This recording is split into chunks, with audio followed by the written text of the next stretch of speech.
Are you addicted to stress? So, today I want to dive into this self inquiry practice. So, after going through my own self inquiry around this concept around being addicted to stress hormones, I found it really fascinating and enlightening what came through for me personally after tuning into quite a bit of Joe Dispenza's work and just coming into this awareness that we can actually be addicted to these particular emotional states that we have been living in for such a long time because it becomes so habitual and comfortable being in the discomfort because it's the known, because we can predict it, we can anticipate, we can prepare and protect ourselves from what might be coming. But when we step into the unknown and start living in a different emotional home, it can be quite scary because we don't know how to prepare ourselves.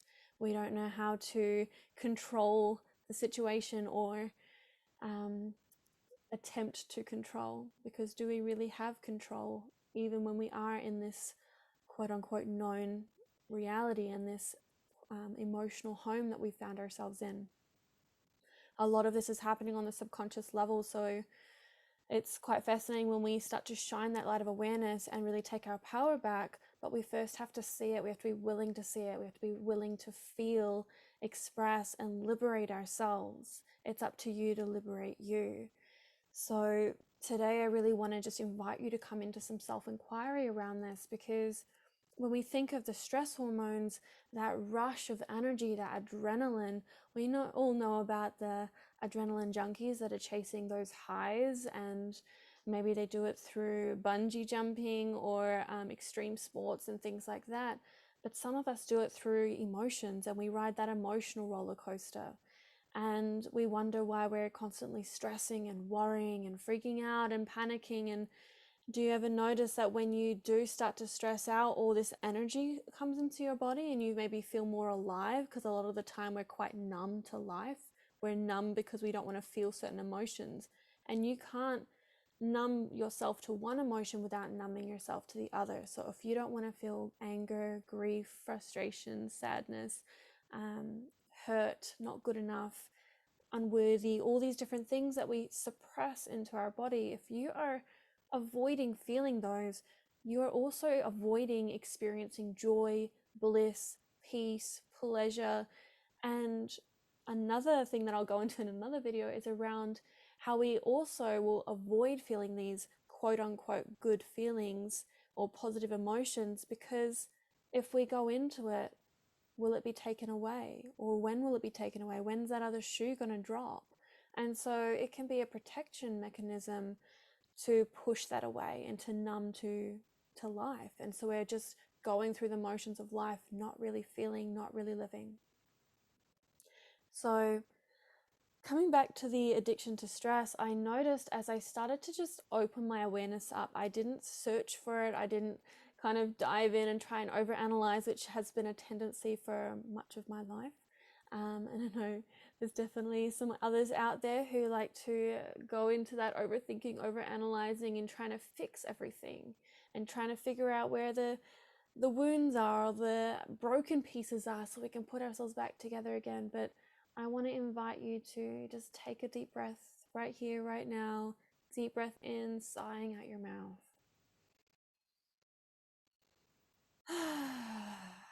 Just a little bit of a shake.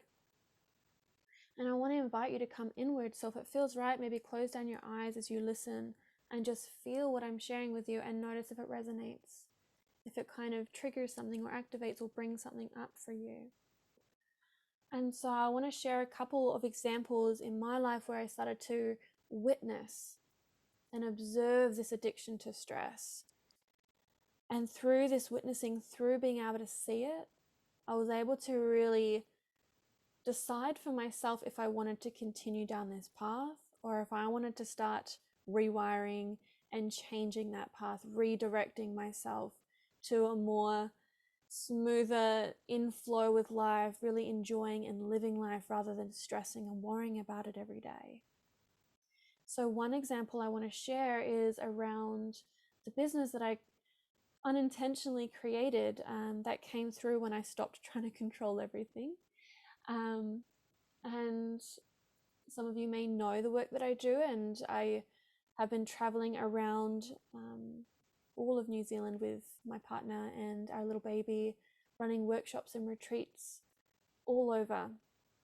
We've now guided about 140 workshops and retreats and connected with thousands. It's been quite an incredible journey, and I felt like I was really divinely guided on this path. And even though I've somewhat gotten in the way a little bit and made it a bit of a clunky journey, which all has its beautiful divinity within that and what that path gave me. But what I found is that I was making it clunky. I was part of that co-creation of the clunkiness. And I like to use these fun words because it just lightens the conversation. But yeah, there was, even up until recently, I'll put together these quite big tours where we'll be doing anywhere between 3 and 5 workshops a week for sometimes a month or a couple of months, and we'll be on the road full time. And it always works out, and I know it always works out. Even when we've had groups of smaller numbers, it's always been so perfect and so divine. And I always know that once I'm in the workshop space, nothing else matters. It's just the most present that I ever feel, the most grounded that I ever feel. And it doesn't matter how many people are in the room or who's in the room, I'm there to serve. And the ego gets out of the way, and I'm just fully in my heart and in my soul and in my purpose. And I feel like I'm really doing something that is really meaningful to me and really matters. And I'm really just there to be there and support and guide those who are in the room. But on the other side, before, like, kind of leading up to a lot of the workshops on this journey, I would start to worry about, am I going to be able to fill the event? Is anyone going to want to come? What if I mess up? What will they think about me? What if I'm judged? What will they say? What if I don't do a good enough job? What if we're late, or what if we're perceived this way?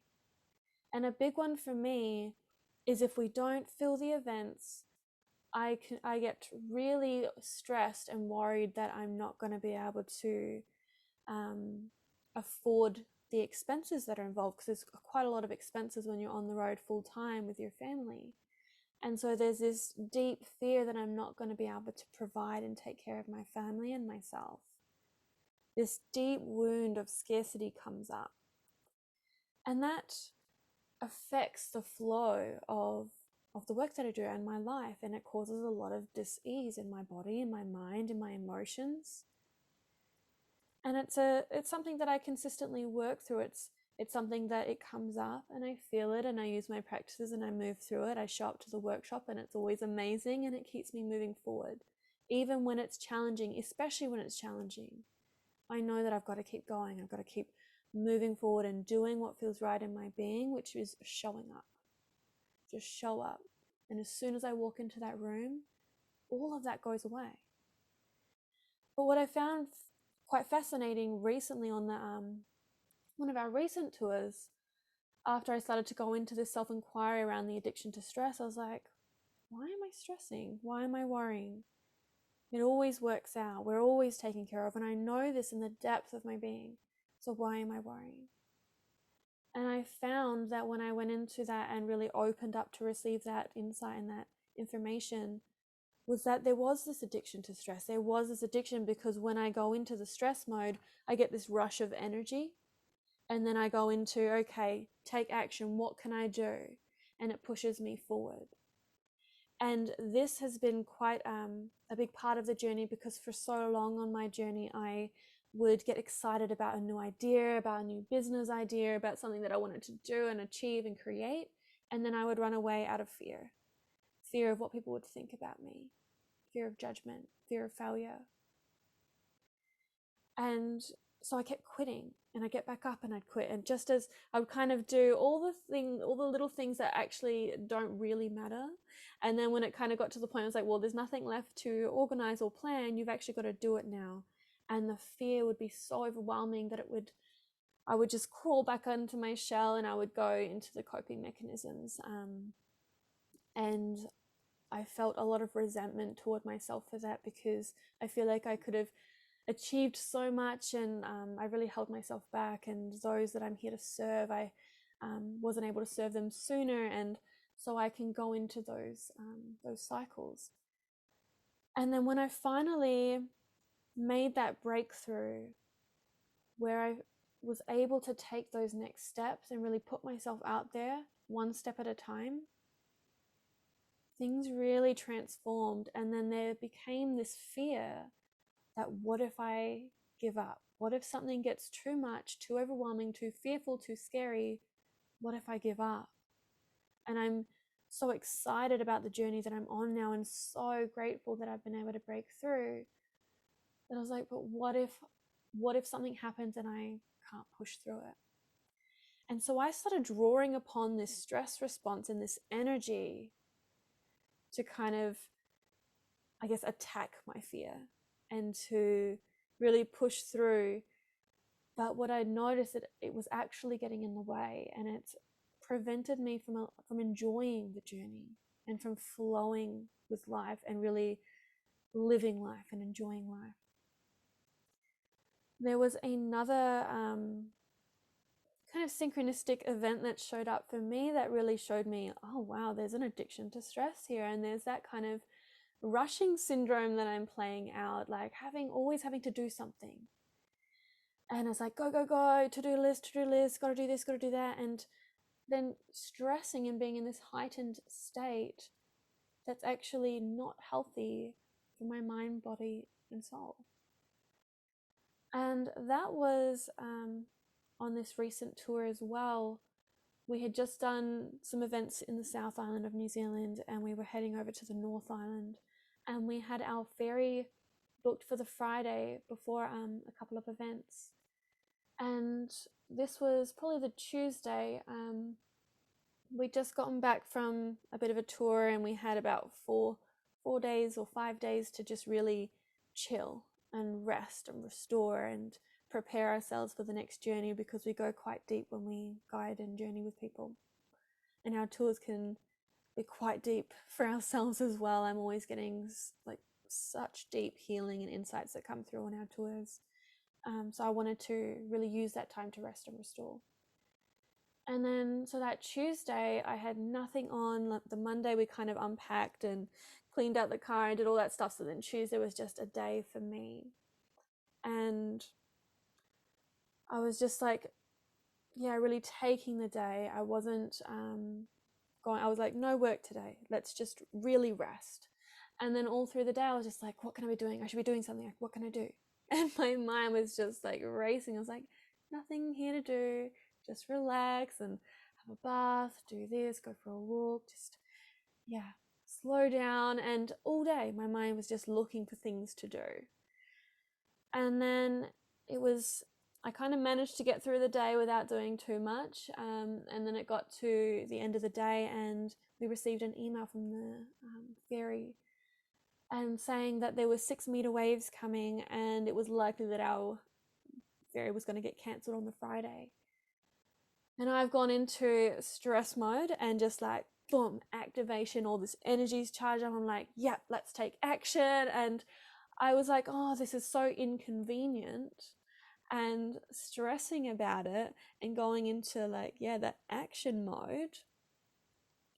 And we had to change our ferry to like the next day.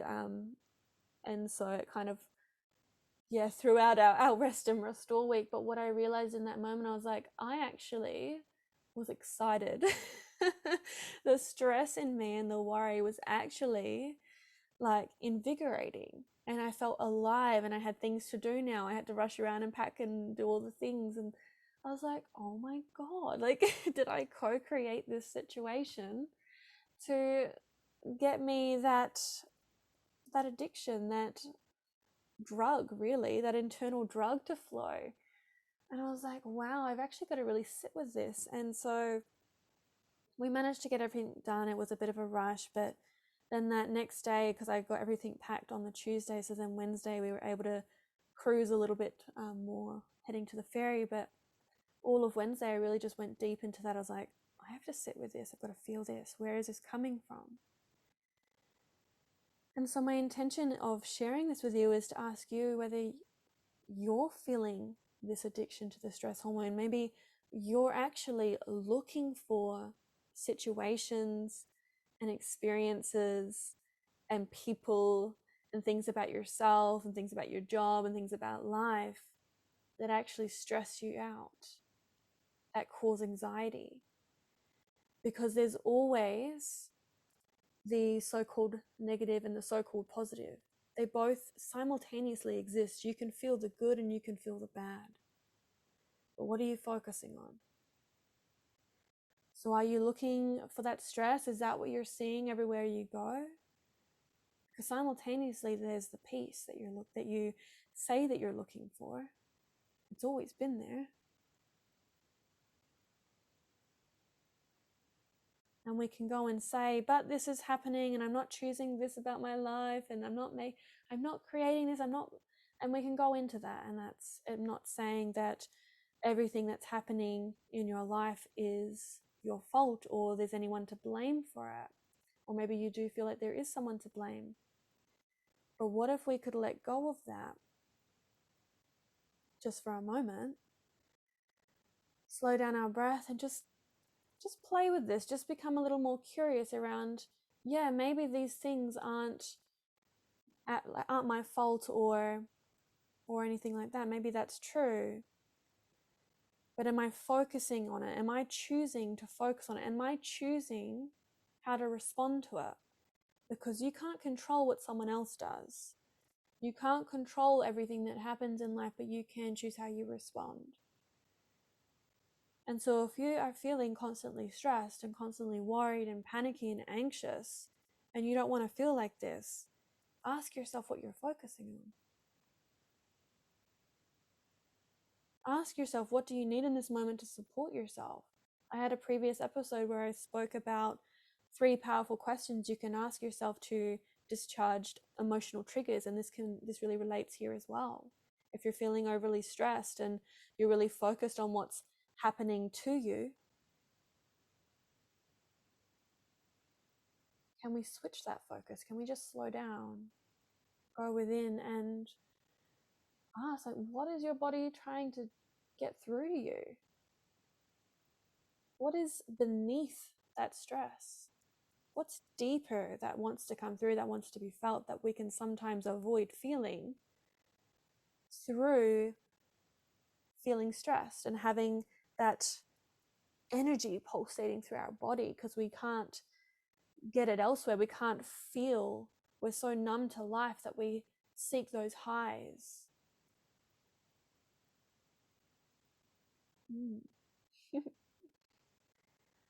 I found this really, really powerful for me on my journey, just to come into this awareness and become really curious about it.